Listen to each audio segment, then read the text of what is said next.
जनाब स्पीकर, आपका बहुत शुक्रिया। और जनाब स्पीकर, आपकी वसातत से मैं इंतहाई काबिल एहतराम इज़्ज़त महाब वज़ीर आज़म इस्लामी जमहूरियत पाकिस्तान जनाब मियाँ मोहम्मद शहबाज शरीफ साहब का शुक्रिया अदा करता हूँ। इस मुक़द्दस ऐवान जो आज़ाद रियासत जम्मू और कश्मीर का सबसे सुप्रीम और मुक़द्दस ऐवान है, इसका कायदे ऐवान होने के नाते मैं वज़ीर आज़म साहब का शुक्रिया अदा करता हूँ कि आज का दिन 5 फरवरी जो बुनियादी तौर पे पूरी पाकिस्तानी कौम मनाती है, उसके लिए वहाँ ये तशरीफ़ लाई यहाँ पे।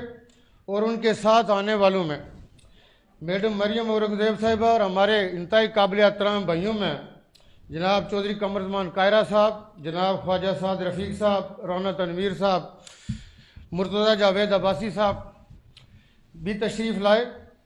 5 फरवरी बुनियादी तौर पे पाकिस्तान इसलिए मनाता है कि अक़वाम आलम को ये याद करवाया जाए कि तक़सीम हिंद का जो एजेंडा था वो अधूरा है, इसलिए कि कश्मीरियों को जब तक उनका हक़ नहीं मिलता, हिंदुस्तान की अपनी कमिटमेंट सिक्योरिटी काउंसिल के अंदर अक़वाम मुत्तहिदा की पहली जो रेजोल्यूशन है 37 से लेके 49 तक जाइए, मैं ये कहता हूँ कि वो सारी की सारी रेजोल्यूशन बुनियादी तौर पर नरेशन से बुनियादी तौर पे एक्सप्लेन करती है और हिंदुस्तान की कमिटमेंट थी। हमने मुसलमान होने के नाते हमने उसकी अय्यारी, उसकी मक्कारी और चालाकी को ना भांप सके कि वो टाइम बाई कर रहा है। और आप देखिए कि 75 सालों में कौन सी कुर्बानी है जो किसी दूसरी कौम ने दी होगी, उसके हिस्सा में आई होगी और कश्मीरियों ने ना दिया। हमारी माओ ने कितने बुरानवानी जने, हमारी वह माएँ और बहनें जो उस दरिंदा फौज 9 लाख को सब जलाली परचम, ये सब जलाली परचम बुनियादी तौर पे गुंबद खजरा से मिलता है। हमारी माएँ बाहर निकलती हैं, उसको उसकी औकात याद दिलाती है, लेकिन वो अपनी औकात देखने के बावजूद कश्मीरियों के साथ जो जुल्म सतम कर रहा है, हम ये समझते हैं कि इनफ इज इनफ। 5 अगस्त 2019 को कश्मीर का प्रिंसली स्टेटस जब उसने ख़त्म किया, तो हम ये समझते हैं कि उसके बाद की जो हालिया हमारे जो बड़े भाई चौधरी लसी अकबर साहब जो अपोजिशन लीडर है, बिल्कुल बजा फरमाया कि आप ये देखिए कि मुजदूरियाँ कैसे बढ़ रही हैं। इन्वेस्टमेंट कर रहा है 20,000 करोड़। कश्मीरियों ने कहा कि हमारे जूते की नोक पे तुम्हारा 20,000 करोड़। सैयद अली शाह गिलानी जैसा मुदब्बर रहमतुल्लाह अलैह, उन्होंने कहा था कि हिंदुस्तान इस तारकोल की जगह सड़कों पे अगर गोल्ड भी बचाए तो हमारे जूते की नोक पे होगा। कश्मीरियों ने कहा तुम्हारा 20,000 करोड़ हमारे जूते की नोक के ऊपर है। ये कश्मीरी, ये कलमा गो हैं, ये हुसैन की राह पे चलने वाले, ये खालिद बिन वलीद की राह पे चलने वाले, ये उसके 20,000 करोड़ को थूकते हैं, जूते की नोक पे रखते हैं। G20 की वो बात कर रहा है।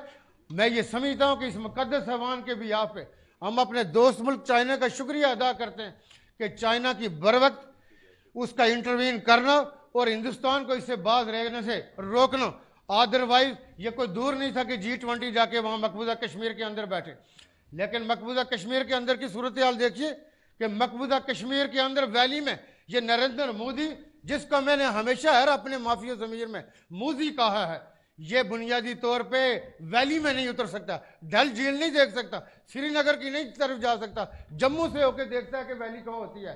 लेकिन जम्मू का जो पंडित है वो भी हमारे सलाम का मुस्तहिक है कि वो भी कहता है कि मैं पाकिस्तानी हूँ। वो भी समझता है कि जो हिंदुस्तान के अंदर जात और पात, जो दलित और ब्राह्मण का फर्क है, वो आसमान को छूता है। ये कौन सी इंसानियत है? क्या कर दिखाता है हिंदुस्तान आज की इस सिविलाइजेशन के दौर में? पाकिस्तान के साथ पाकिस्तान के हमारे जो इंतहाई काबिल एहतराम वज़ीर आज़म साहब यहाँ बैठे, पाकिस्तान दुनिया की मजलूम कौमों का तवज्जो का मरकज है। पाकिस्तान एक अपना नैरेटिव रखता है, पाकिस्तान एक अपनी कमिटमेंट रखता है, पाकिस्तान उस कमिटमेंट से कभी पीछे नहीं हटा। ये बिल्कुल सही बात है कि इस वक्त हमारे मुल्क के माली हालात ऐसे नहीं है कि हम ये कहें कि जी वो किसी बड़े उस माजराई का, लेकिन हमारे मुल्क के हालात अच्छे भी कब हुए थे। पाकिस्तान, मैं ये परसों वज़ीर आज़म साहब उसमें बैठे थे जो एपेक्स की हमारी मीटिंग थी, मैंने कहा दुनिया हमें कहती है ये भूखे नंगे एटम बम कैसे बना गए भाई। वो हमें जिन कंसिडर करते हैं, यकीनी तौर पे बाज़ कामों में जिनके हमसे ऊपर हैं।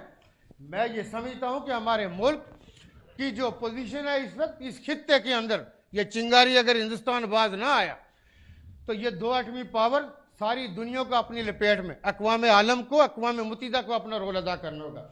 मैं जो अंदर बैठा जनाब स्पीकर आपके चैम्बर में वज़ीर आज़म साहब की खिदमत में जो मैंने गुजारिश की कि आइंदा हमें OIC को हम अपना रोल अपनी वजारत खारजा के साथ मिलकर अदा करेंगे। हम अपनी वजारत खारजा के साथ, मैं इसलिए कि मैंने OIC के जो हमारे सेक्रेटरी जनरल हैं डॉक्टर हुसैन इब्राहिम ता, मैंने उनसे जब गुजारिश की कि कश्मीरियों को अपने OIC के सेक्रेटरीट में बैठाइए। एक हमारा भाग का एक आदमी जो बेसिकली वजारत खारजा का मुलाजिम है, वो इस वक्त वहाँ पोस्टेड है, वो कह रहे थे कि ये कश्मीरी है। मैंने कहा नहीं, एक्चुअल कश्मीरी ले जाइए, ये माजिद खान साहब की तरह का जो एक्चुअल कश्मीरी हो, या वो जो APSC वाले बैठे। बुनियादी तौर पे मैंने कहा कश्मीर को देख के कश्मीरियत याद आएगी, मजलूमियत याद आएगी, आपको तरस आएगा, आपको रहम आएगा। मैं ये समझता हूं कि बुनियादी तौर पे कश्मीर का अगर कसूर है सिर्फ और सिर्फ ये कलमा पढ़ना कि ला इलाहा इल्लल्लाह मुहम्मद रसूलुल्लाह, क्या कसूर है कश्मीर का? ईस्ट तैमूर में, सूडान में, दुनिया की कौन कौन सी जगह पर रेफरेंडम नहीं हुआ? नहीं होगा तो कश्मीर में नहीं होगा। बुनियादी तौर पर ये जो सिक्योरिटी काउंसिल के 5 मुस्तकिल मेंबर ममालिक हैं, उनकी जिम्मेदारियां हैं। बरतानिया की जिम्मेदारी इसलिए ज्यादा है कि वो इस काम को छोड़ के गया था। वो गुरदासपुर किसके हवाले करके गया था? कश्मीर का कौन सा रास्ता है जो हिंदुस्तान के साथ मिलता है? बाबा काम रहमतुल्लाह अलैह ने ऐसे कह दिया था कि कश्मीर पाकिस्तान की शारक है।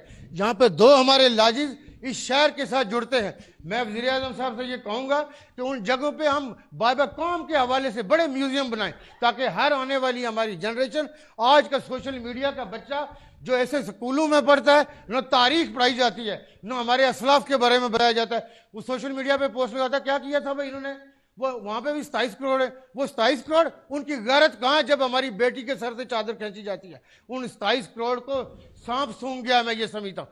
गैरत है तो कश्मीर के अंदर है। कश्मीरी एक के पीछे एक, जिन्होंने 22 जानें दी कश्मीरियों ने। ये कश्मीरियों की ही तारीख है कि एक आजान की तकमील के लिए 22 जानें, एक से बढ़ के एक जान दे रहा था, इसलिए कि आजान मुकम्मल और जमात के साथ नमाज अदा की जा सके। ये कश्मीरियों का ही वसफ है। मैं इस मौका पे ये समझता हूं कि हमारी पूरी कौम दुनिया को ये बताती है कि कंधे से कंधा मिलाना, हाथों की जंजीर बनाना, बुनियादी तौर पे ये बताना है कि ये कोई दुनिया के अंदर कोई ऐसा लावा है जो फट पड़ा तो तुम भी उसकी जद में आओगे। ये पाकिस्तान साबित करता है। लेकिन हमें अपने ग्रुप, अपनी लॉबिंग के अंदर हमें इजाफा करना होगा, हमें आगे बढ़ना होगा, स्ट्रांगली बढ़ना होगा। पाकिस्तान कहीं कमजोर नहीं है, पाकिस्तान मजबूत है, पाकिस्तान मशरिक़ इलाही है। पाकिस्तान दुनिया में कायम रहने के लिए आया था। पाकिस्तान ऐसे नहीं बना, करोड़ों कुर्बानियों के नतीजा में बना। कितनी माओं ने अपने बच्चे खोए, कितनी हमारी उस वक्त की माएँ थी जिन्होंने अपने सुहाग खोए, कितने लोगों ने अपने बच्चे खोए, कौन कौन सी कुर्बानी थी, जैसे मुल्क बन गया था। ये वो वाहिद मुल्क है जो कलमा और एक आसास और एक नजरिए की बुनियाद पर बना था। मैं वज़ीर आज़म साहब का, हमें चूंकि एहसास है कि वेदर के हवाले से ये कश्मीर की जब हम बात करते हैं तो कोई मुनासिब तो नहीं है कि ये दूसरी फाइनेंशियल टाइम्स से हम आपके साथ रिक्वेस्ट करें। लेकिन सर गुजारिश ये है कि चूंकि आप 10 माह के बाद, चूंकि पहले भी ये इस ऐवान की निगाहें आपकी मुंतज़िर थी, चूंकि जो भी वज़ीर आज़म पाकिस्तान होता है वो पूरे के पूरे पाकिस्तान का वज़ीर आज़म होता है, वो आज़ाद कश्मीर का भी वज़ीर आज़म होता है। बुनियादी तौर पर कि जो भी आए, आप पहले भी, हमारी ये रवायतें हमेशा रही हैं आज़ाद कश्मीर के अंदर। राजा फारूक कदर खान साहब बैठे, कभी मैंने कल के इंटरव्यू, कोई मौका नहीं होता मैं इनका जिक्र ना करूं, मैंने कहा कि वो अपनी बात की है बगैर रुक नहीं सकते, मैं रोकूं भी तो नहीं रुकेंगे। आज वैसे मुझे रोक रहे थे, मैंने कहा जी मैंने तो, वो उसमें यह है कि हमेशा दूसरी हुकूमतें आती रही और इस ऐवान के अंदर भी बहुत अच्छा माहौल। और पाकिस्तान के हवाले से सर ये लोग कश्मीर के हमेशा ये कहते हैं कि हम अपनी मुसल्लह अफवाज के आगे चलेंगे। कभी खुदा न करे कि हमारे मुल्क के ऊपर ऐसा टाइम आए कि हमें ऐसा टाइम देखना पड़े, हम अपनी मुसल्लह अफवाज के आगे चलेंगे। इस वक्त हमारे मुल्क में 2 चीज़ें, एक ये दहशत गर्दी की एक नई लहर आई है जो हमारे मुसल्लह इदारों ने बड़ी कुर्बानियों के बाद उन्होंने थोड़ा अमन कायम किया था। KP की पुलिस इंतहाई मायानाज, उनकी कुर्बानियाँ एक सिपाही से लेके उनके एडिशनल इंस्पेक्टर जनरल पुलिस तक, जो सिफत और शहीद की तक उन्होंने कुर्बानियाँ दी हुई थी। अगेन एक बड़ी उस वेब में आए, आप भी परसों वहाँ पे थे, हम भी थे। बुनियादी मकसद उनको पुरसा देना था। सर आप आए हुए हैं, चूँकि हमारे भाई कमरजमान कायरा साहब के साथ भी हमारा चलता रहता है, लेकिन मैं चंद एक छोटी सी गुजारिशात करूँगा आपकी मौजूदगी की इस फ़ायदा, चूँकि इस मुक़द्दस ऐवान में चूँकि हमारे सारे भाई मौजूद हैं और आज अल्हम्दुलिल्लाह एक ही बात है, वो कश्मीरियत की है। कश्मीरियत के अलावा कोई बात नहीं है। आज हर पाकिस्तानी कश्मीरी है और आज हर कश्मीरी पाकिस्तानी है, इसके अलावा हमारा कोई और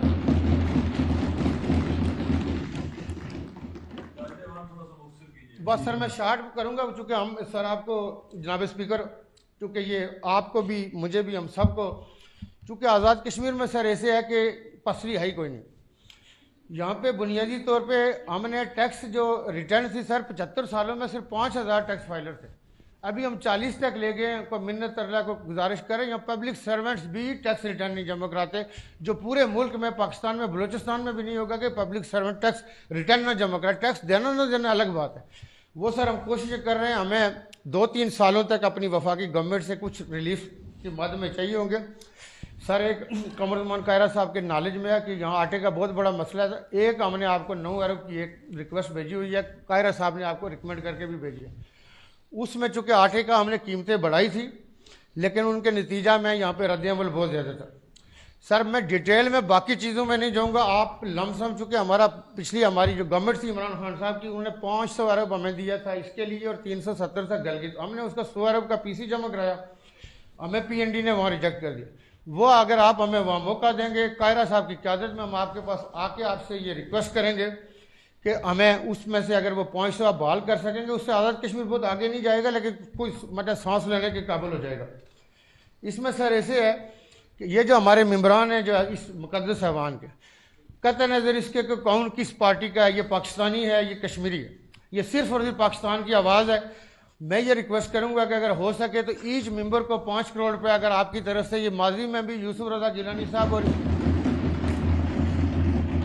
जब यूसुफ रज़ा गिलानी साहब यहाँ आए थे इस हाउस को एड्रेस करने, और भी कई वज़ीर आज़म ने हमेशा सखावत का मुजाहरा किया है इन मेम्बरान के इलाकों में जो डेवलपमेंट के हवाले से चीज़ें होती हैं सर। आटे के अलावा मैं डिटेल आपको भेजूंगा कायरा साहब के थ्रू, लेकिन हमें आप अगर इस साल के लिए सर अगर हमें वो पूरे प्रोजेक्ट भेजेंगे। मुजफ्फराबाद को गैस की ज़रूरत है सर। मीरपुर शहर में थोड़े से एरिया में हमने गैस दी हुई है, मीरपुर में गैस नहीं है सर। 2 एक कैडेट कॉलेज बनने, वो हम आपको भेजेंगे इस साल सर। इस आटे के अलावा सिर्फ 30 अरब अगर आप अनायत करेंगे तो आपकी सखावत को ये लोग याद रखेंगे। बहुत शुक्रिया।